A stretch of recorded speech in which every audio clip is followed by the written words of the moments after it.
And here's I'll show you the easiest way to blur background in your OBS. So we will use a plugin to make our background blur. So you have to open this website and you get this URL in this video description below.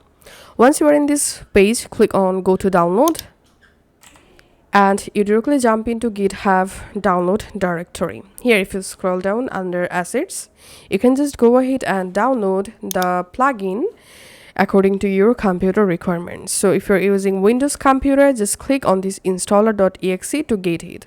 Once the installer downloaded, just install the plugin and then you have to close your OBS Studio and relaunch the OBS Studio.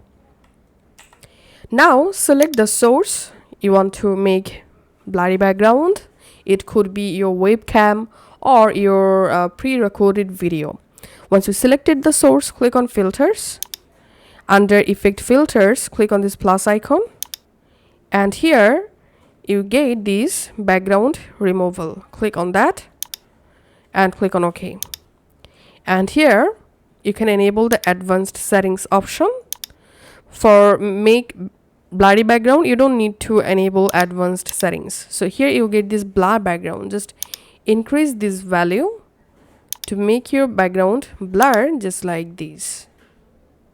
Once you're happy, click on close and now you have a blurry background in OBS.